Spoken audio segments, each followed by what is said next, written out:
બોલો ગણપતિ મહારાજની જય, કૃષ્ણ કનૈયા લાલ કી જય, ભાગવત ભગવાનની જય।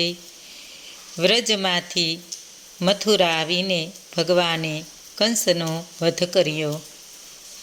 ઉદ્ધવ બોલ્યા, હવે વ્રજથી મથુરામાં આવીને શ્રી કૃષ્ણ ભગવાને રાજા કંસ મામાનો વધ વગેરે જે કાંઈ કાર્યો કર્યા અને પછી દ્વારિકામાં જઈને જે કંઈ કર્યું તે કહેવાશે। ભગવાન બળદેવજીની સાથે વ્રજથી મથુરા આવ્યા। માતા પિતા વાસુદેવ દેવકીને સુખ આપવાની ઈચ્છાથી શત્રુઓના રાજા કંસને ઊંચા સિંહાસનેથી પૃથ્વી પર પછાડ્યો ને તેને મૃત થયા પછી પૃથ્વી પર ધસડ્યો હતો। પછી આશ્રમમાં સાંદીપની ગુરુને શ્રી કૃષ્ણને એક જ વાર ભણાવ્યા હતા અને ભણવાને છડંગો સહિત વેદાધ્યાન કર્યું હતું। પંચજન નામનો દૈત્ય ગુરુના પુત્રને ખાઈ ગયો હતો।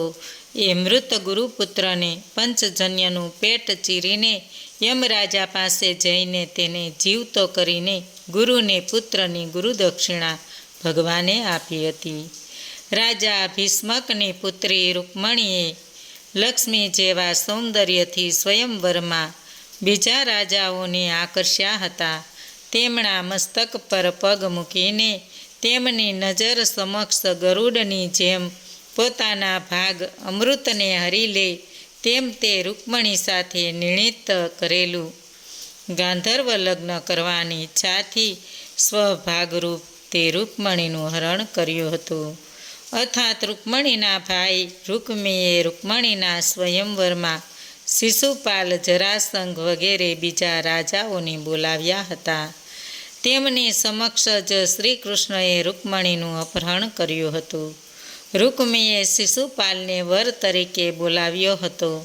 વળી જેમના નાક નાથ્યા નહોતા તેવા સાંઢોને નાથી નાક વિંધીને સ્વયંવરમાં નાગજીતની શ્રી કૃષ્ણ પરણ્યા હતા।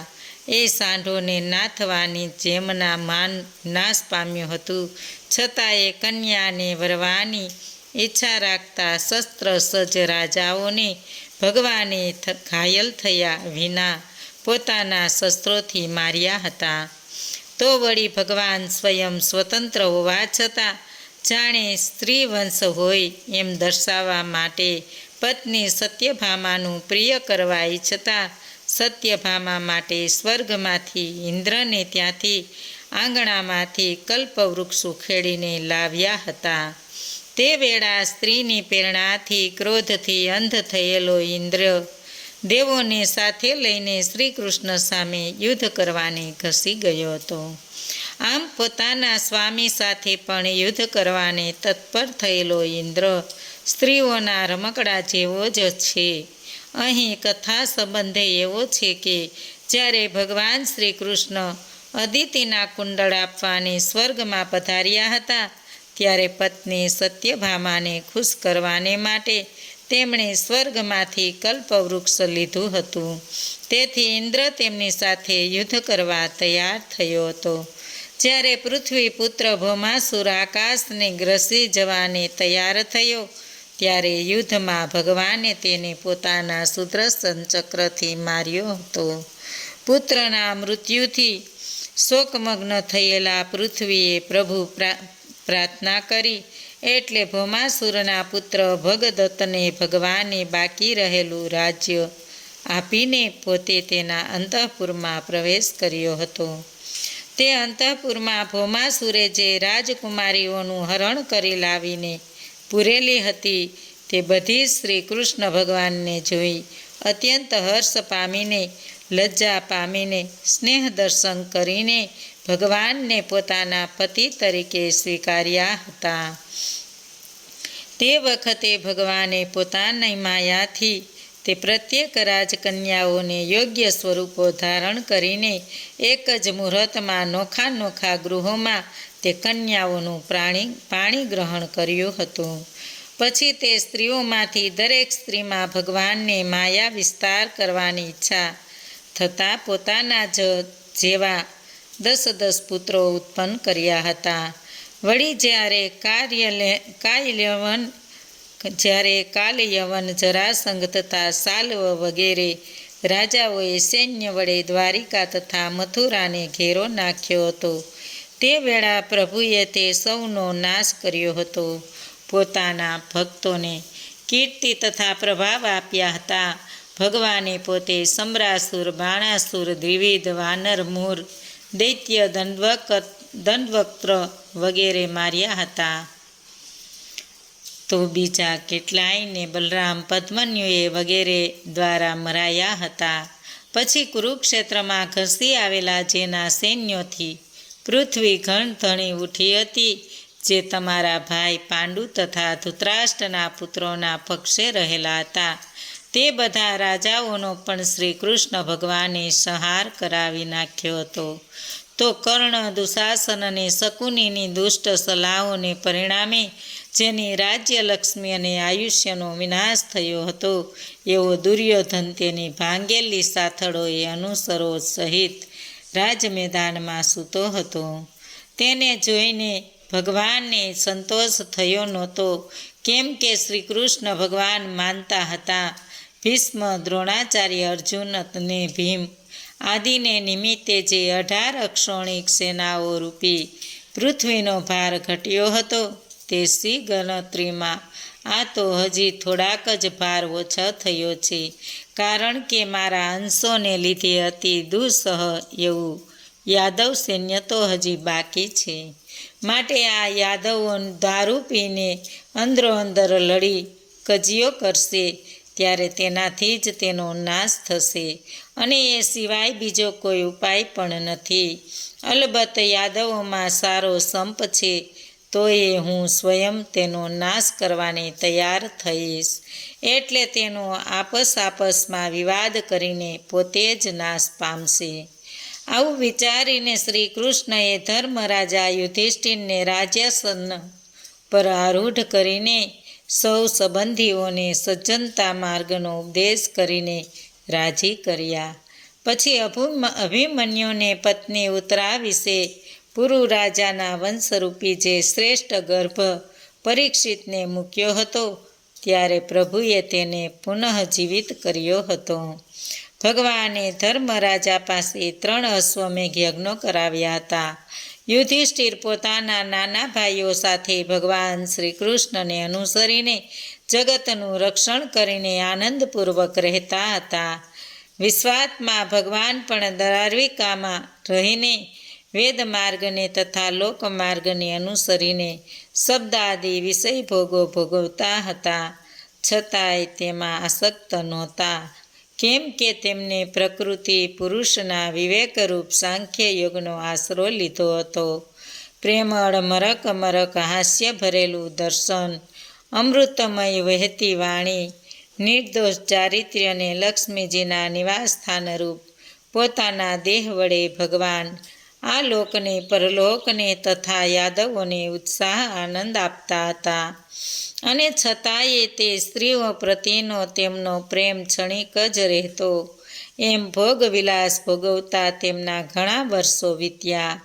પછી કામભોગના ઉપાય ગૃહસ્થ ધર્મ પ્રત્યે તેમને વૈરાગ્ય પેદા થયો.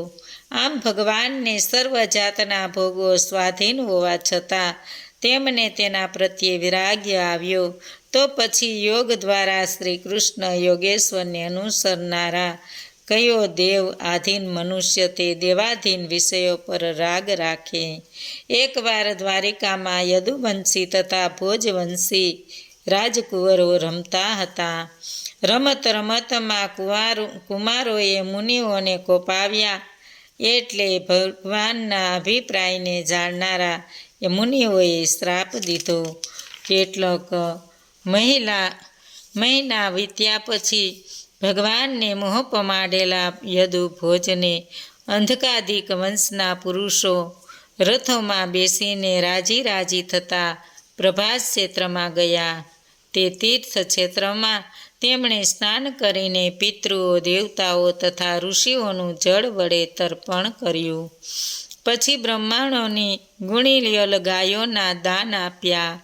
વળી સુવર્ણ રૂપું શૈયા, વસ્ત્રો, મૃગચર્મ, વાહનો, રથો, હાથીઓ, કન્યાઓ, આજીવિકા અર્થે ભૂમિ અને વિવિધ રસોવાળા અન્ન વગેરેનું ભગવદ અર્પણ દાન કર્યું. ગાયો તથા બ્રાહ્મણો માટે જ જેમના પ્રાણ હતા એવા એસુરા યાદવોએ ધરતી પર મસ્તક નમાવી નમસ્કાર કરી ઉત્તમ બ્રાહ્મણોને પ્રણામ કર્યા. વિદુરજીએ ભગવાનની લીલાની પૂછ્યા કરી એટલે મહામુનિ મૈત્રેય મહાતત્વાદી સૃષ્ટિ કરી અને તેમણે કરેલી શ્રીહરિની સ્તુતિ કરી તે વિશે અહીં કહેવાશે. યાદવોએ વિપ્રોની આજ્ઞા લઈને ભોજન કરીને મધપાન કર્યું. તેથી તે બ્રાહ્મણોનું જ્ઞાન ભ્રષ્ટ થયું. મતિ ભ્રષ્ટ થઈ તે સૌ દુષ્ટ વચનો કહીને એકબીજાના મર્મસ્થાનોને વિંધવા લાગ્યા. તે બધા નશાથી બેભાન થયા. તે વેળા એક તરફ સૂર્યાસ્ત થવા લાગ્યો તો બીજી તરફ જેમ વાંસનું ઘર્ષણ થાય તેમ તેઓના આસપાસના સંહાર શરૂ થયો. પોતાની માયાની આ ગતિ જોઈને શ્રી કૃષ્ણ ભગવાન સરસ્વતી નદીમાં જળનું આચમન કરીને એક વૃક્ષના તળિયે બિરાજમાન શરણાગતોના દુઃખાહારી ભગવાને સ્વયં કુળનો સંહાર કરવા ઈચ્છતા દ્વારિકામાં મને કહ્યું હતું, તું બદ્રિકા આશ્રમમાં ચાલ્યો જા. પરંતુ હે શત્રુદમન વિદુરજી, પ્રભુના એ વિચારને હું પામી ગયો હતો. સ્વામીના ચરણાણ વિયોગમાં ને સહન કરવાને અસમર્થ હોય હું તેમની પાછળ પાછળ ગયો હતો. મેં તેને સ્થળે પ્રિય સ્વામી શ્રી કૃષ્ણની શોધખોળ કરી એટલે શ્રી લક્ષ્મીના નિવાસસ્થાની એવા તે ભગવાનને નાના પીપળા વૃક્ષે અડેલીને ડાબે સાથળે જમણા ચરણ કમળને ટેકવીને અટુલા એકલા મેં બેઠેલા જોયા. તેમણે સરસ્વતી તટે આશ્રય કર્યો હતો. તે શ્યામ તથા તેજસ્વી દિશતા હતા. રજોગુણ રહિત હોય શુદ્ધ સત્વગુણમય હતા. તેમના નેત્રો લાલ હતા છતાં શાંત હતા. તેમણે 4 ભુજાઓ હતી. પીળા રેશમી વસ્ત્રો પરિધાન કર્યા હતા. તેમણે અન્ન જળ છોડ્યા હતા છતાં આનંદમાં હતા. તે વેળા ભગવાનના અનન્ય ભક્ત સિદ્ધ મૈત્રેય મુનિવર એકાએક ત્યાં આવી પહોંચ્યા. પ્રભુ પ્રેમીએ મુનિએ ઘણા હર્ષથી શ્રી કૃષ્ણને પોતાનું મસ્તક નમાવીને નમન કર્યા. હાસ્ય તથા સ્નેહયુક્ત અમી દ્રષ્ટિ વડે મને શ્રમ રહિત કરતા શ્રી કૃષ્ણ ભગવાન તે મુનિને કહેવા લાગ્યા. શ્રી ભગવાન કહે, હે વિપ્ર ઉદ્ધવ, હું અંતર્યામી છું, તેથી તારું ઈચ્છિત જાણી ગયો છું ને અન્ય માટે દુર્લભ એવું તમને આપું છું. કેમ કે પૂર્વજન્મના હે વસુ, પૂર્વે પ્રજાપતિઓ અને વસુઓના યજ્ઞમાં મને પ્રાપ્ત કરવા તમે મારું પૂજન કર્યું હતું. હે સત્પુરુષ, આ તમારો છેલ્લો જન્મ છે. કેમ કે તમે મારો અનુગ્રહ મેળવ્યો છે. વળી હું અહીં એકાંતમાં માનવલોક ત્યજું છું. ત્યારે એકાંત ભક્તિથી તમે મારા દર્શન કર્યા તે પણ ઠીક જ કર્યું છે. પૂર્વકાળે પાદમ કલ્પમાં સૃષ્ટિના આરંભ વેળા નાભી કમળમાં બેઠેલા બ્રહ્મદેવને મેં મારી લીલાઓ જણાવનારું સર્વશ્રેષ્ઠ જ્ઞાન કહ્યું હતું. જેને વિદ્વાનો ભાગવત કહે છે તે જ્ઞાન હું તમને કહું છું. ભગવાને મને સન્માનપૂર્વક આમ કહ્યું એટલે તેમની કૃપા દ્રષ્ટિથી અનુગ્રહનું પાત્ર થઈ રોમાંચિત થયેલા મેં 2 હાથ જોડીને શોકાશ્રુ પાડતા તૂટક શબ્દમાં ભગવાનને કહ્યું, હે ભગવાન, 4 પુરુષાર્થોમાં એવો કયો પુરુષાર્થ છે કે જે તમારા ચરણ કમળને ભજનારાઓને આ જગતમાં મળવો દુર્લભ છે? હે પ્રભુ, એ પુરુષાર્થો હું માગતો નથી, કારણ કે હું આપની સેવામાં હંમેશ ઉત્સુક રહું છું. હે ભગવાન, આપ તો નિષ્ક્રિય તથા નિસ્પૃહ હોવા છતાં આપે અસંખ્ય કર્મો કર્યા. અજમમાં તો જન્મ લીધો, કાળના પણ આત્મા છતાં શત્રુઓના ભયે પલાયન કરીને કિલ્લાનો આશરો લીધો.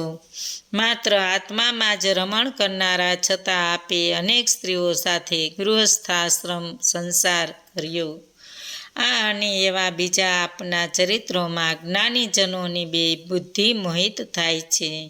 હે ઈશ, અસ્ખલિત એ અખંડ વિદ્યારહિત શક્તિવાળા, છતાં મંત્રણાઓમાં આપ મને આમંત્રણીને જાણે અજ્ઞાની હોય તેમ સાવધ થઈને મારો અભિપ્રાય પૂછતા, હે પ્રભુ, જાણે આ બધું અમારા મનને મોહ પમાડે છે. હે નાથ, સર્વ રહસ્ય સ્વરૂપને પ્રકાશિત કરનારું સમગ્ર જ્ઞાન જે આપે બ્રહ્માજીને કહ્યું છે તે જો અમારે ગ્રહણ કરવાને યોગ્ય હોય તો અમને કહો, જેથી અમે અનાયાસે સંસાર દુઃખોને તરી જઈએ, સંસાર સાગર પાર ઉતરીએ. આમ ભગવાન રૂપી ગુરુ પાસેથી જ યથાર્થ આત્મજ્ઞાનનો માર્ગ મેં જાણી લીધો. પછી પ્રભુ ચરણમાં પ્રણામ કરીને તે દેવની પ્રદક્ષિણા કરી. વિરહ વ્યાકુળ ચિત્તવાળો હું અહીં આવ્યો છું. હવે તેમના દર્શનના આનંદથી ને વિયોગથી પીડાથી યુક્ત હું તે પ્રભુને વહાલા એવા બદ્રિકાશ્રમ ભણી જઈશ, કે જ્યાં પ્રજાપાલક ભગવાન નારાયણ દેવ તથા નર ઋષિએ કોઈને પણ ઉપદ્રવ નહીં કરેલ તેવું ઉગ્ર તે દીર્ઘકાળ પર્યંત તપ કર્યું હતું. સુખદેવજી કહે આ પ્રમાણે ઉદ્ધવજી પાસેથી પોતાના સગા સંબંધીઓ દુઃસહ વિનાશ સાંભળીને વિદ્વાન વિદુરજીએ શોક અને વિવેકપૂર્વક શાંત કર્યો. પછી કૌરવ શ્રેષ્ઠ વિદુરજીએ બદ્રિકાશ્રમ ભણી જતા મહાન ભગવદ્ ભક્ત તથા ભગવાનના સેવકો મુખ્ય એવા પ્રભુ દાસોમાં મુખ્ય એવા ઉદ્ધવજીને વિદુરજીએ કહ્યું, યોગેશ્વર શ્રી કૃષ્ણ ભગવાને પોતાના સ્વરૂપને પ્રકાશિત કરનારું જે સર્વોત્તમ જ્ઞાન તમને કહ્યું તે અમને કહો. કેમ કે વિષ્ણુ ભક્તો પોતાના સેવકોના પ્રયોજનને સિદ્ધ કરતા વિચરે છે, અર્થાત તે સ્વયં કૃતાર્થ હોય છે, તેથી તેમને બીજું કશું કરવાનું હોતું નથી. ઉદ્ધવજી કહે, તત્વજ્ઞાન મેળવવા માટે તો તમારે મુનિવર મૈત્રેયજીની જ આરાધના કરવી યોગ્ય છે, કારણ કે મનુષ્ય લોકનો તો ત્યાગ કરવા ઈચ્છતા સાક્ષાત ભગવાને તમને ઉપદેશ આપવાને તેમને આજ્ઞા કરી છે. સૂતજી કહે છે, આમ વિદુરજી સામે પરમ કૃપાળુ પ્રભુની ગુણકથા કરવારૂપ અમૃત વડે ઉદ્ધવજીએ સઘળા સંતાપો દૂર કર્યા ને તે રાત્રિ યમુના તટે એક ક્ષણ જેવી પસાર કરી. પછી બીજે દિવસે તેઓ ત્યાંથી ચાલી નીકળ્યા. રાજા પરીક્ષિતે પૂછ્યા કરી સામર્થ્યવાનોના અગ્રણીઓના પણ અગ્રણી એવા યાદવો અને ભોજવંશીઓ આ રીતે વિનાશ પામ્યા, અને બ્રહ્માદિ દેવોના અધિષ્ઠતા શ્રી હરિએ પણ પોતાના મનુષ્ય દેહ તજ્યો, છતાં એ ઉદ્ધવજી શા માટે બાકી રહ્યા? શ્રી સુખદેવજી કહે, શ્રી ભગવાનને બ્રાહ્મણોના શ્રાપનું જેમને બહાનું હતું એવા સ્વયં શક્તિરૂપી કાળ દ્વારા સ્વકુળનો સંહાર કરીને મનુષ્ય દેહ ત્યાગ કરતી વેળા વિચાર્યું હતું કે આ લોકમાંથી હું અદૃશ્ય થઈશ, એટલે મારામાંના જ્ઞાનને ગ્રહણ કરવાને એકાએક એકમાત્ર ઉદ્ધવ જ યોગ્ય છે, કારણ કે હાલમાં તે આત્મજ્ઞાનીઓમાં સર્વશ્રેષ્ઠ છે. તે તલભાર પણ મારાથી ન્યૂન નથી. તે મહાસમર્થ હોય, વિષય વિકાર પામ્યો નથી. માટે ઉદ્ધવ લોકોને મારા જ્ઞાનનો ઉપદેશ કરતા ભલે પૃથ્વી પર રહે. આથી શ્રીહરિએ ઉદ્ધવજીને આજ્ઞા આપી. પછી બદ્રિકાશ્રમમાં જઈને સમાધિ યોગ દ્વારા તે શ્રીહરિનું આરાધન કરવા લાગ્યા.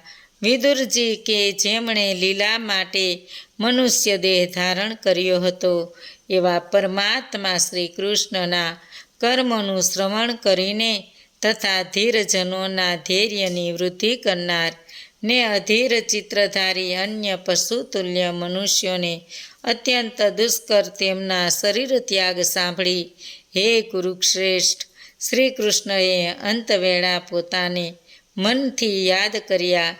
તે વિચારથી પ્રેમ વિહળ થઈને ગદગદ થઈને રડી પડ્યા. પછી ભરતવંશી શ્રેષ્ઠ અને સિદ્ધ વિદુરજી યમુના નદીથી ચાલી નીકળ્યા. કેટલાક દિવસે વિદુરજી ગંગા નદી પર પહોંચ્યા કે જ્યાં મુનિ મૈત્રીજી હતા. વિદુરજીએ શ્રી ભગવાનની આ પરંપાર લીલા પૂછી એટલે મહામુનિ મૈત્રેયજીએ મહતત્વાદિની સૃષ્ટિ વિશે કહ્યું ને તેમણે શ્રી હરિની કરેલી સ્તુતિ કહી.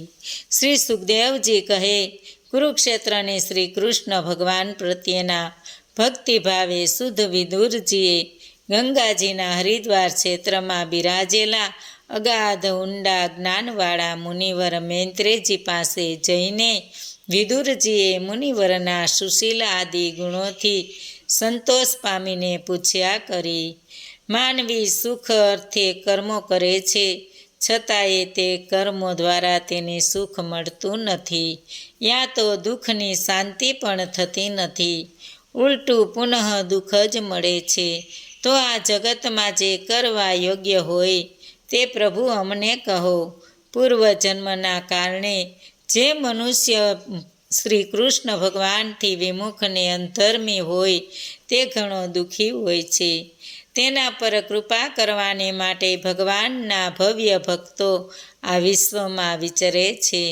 અર્થાત આપણા જેવા ભગવદ્ ભક્તનો સ્વભાવ પરોપકારી જ હોય છે. તો આપ અમને એવો કલ્યાણ પંથ દર્શાવો કે જે દ્વારા સેવાલા ભગવાન માનવીના ભક્તિથી પવિત્ર થયેલા હૃદયમાં રહીને આત્મ સાક્ષાત્કાર સહિત વેદ પ્રસિદ્ધ સનાતન જ્ઞાન આપે.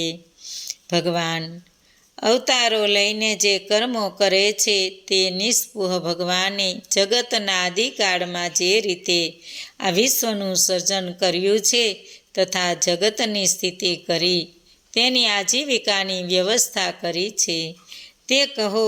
વળી સૃષ્ટિના પ્રલયની ઈચ્છા થતાં જેના સઘળા વ્યાપારો બંધ પડે છે તે યોગેશ્વરના અધીશ્વર પોતાના હૃદયમાં આ સમસ્ત જગત સ્થાપી દઈને યોગ માયામાં નિંદ્રાધીન થાય છે અને પોતે એકમેવ હોવા છતાં તે સ્વયં સર્જેલી સૃષ્ટિમાં પ્રવેશ કરીને બ્રહ્માદિ વિવિધ સ્વરૂપે જે રીતે થાય છે તે પણ કહો. ભગવાન બ્રાહ્મણો, ગાયો, દેવતાઓના કલ્યાણને માટે મત્સ્યાદિ વિવિધ અવતારો લઈને માયાવી ક્રીડા કરતા અનેક કર્મો કરે છે. તે પવિત્ર કીર્તિવાળાઓમાં સર્વોત્તમ ભગવાનના ચરિત્ર અમૃતના પાન કરવા છતાંય અમારું મન તૃપ્ત થતું નથી. લોકાધિપતિ પરમાત્માએ વિવિધ તત્વો વડે લોકપાલો સહિત લોકોને તથા લોકાલોક પર્વતના બાહ્ય ભોગોને ઉત્પન્ન કર્યા છે તે મને કહો. કેમ કે આ લોકમાં સઘળા પ્રાણીઓના સમૂહોનો ભેદ અધિકાર મુજબ પ્રસિદ્ધ છે, અર્થાત તે કર્મનો અધિકારી તથા તે ભોગોનો અધિકારી એવો ભેદ લોક પ્રસિદ્ધ છે. હે વિપ્રશ્રેષ્ઠ, જગતને ઉત્પન્ન કરનાર શ્રી હરિએ જે રીતે લોક પ્રવૃત્તિઓ સ્વભાવથી કરાયેલા કર્મનો તથા એ કર્મ વડે કરાયેલી સંજ્ઞાઓનો ભેદ કર્યો છે તે વિશે અમારી સમક્ષ વર્ણન કરો. હે પ્રભુ, મેં વ્યાસજીના મુખે મહાભારતમાં બ્રાહ્મણ, ક્ષત્રિય, વૈશ્ય ને શૂદ્ર આદિના ધર્મો એ અનેક વાર સાંભળ્યા છે. એ તુચ્છ ધર્મો વિશે સાંભળીને અમે ધરાઈ ગયા છીએ. હવે માત્ર તે ધર્મોમાં શ્રી કૃષ્ણ કથા અમૃતનો પ્રવાહ છે તે સાંભળવાની જ ઈચ્છા છે. કારણ કે આપની સભાઓમાં નારદ વગેરેએ સંભળાવેલા શ્રી કૃષ્ણ ભગવાનના કથા પ્રવાહથી કયો માનવી સંતોષ પામે. મનુષ્યના કાનમાં એ પ્રવાહ પ્રવેશ કરે છે તો સંસારમાં નાખનાર સ્ત્રી પુત્ર આદિ પરની તેની આસક્તિનો નાશ કરે છે. બોલો કૃષ્ણ કનૈયા લાલ કી જય. ભાગવત ભગવાનની જય. આજનું ભાવપુષ્પ શ્રી કૃષ્ણ અર્પણ.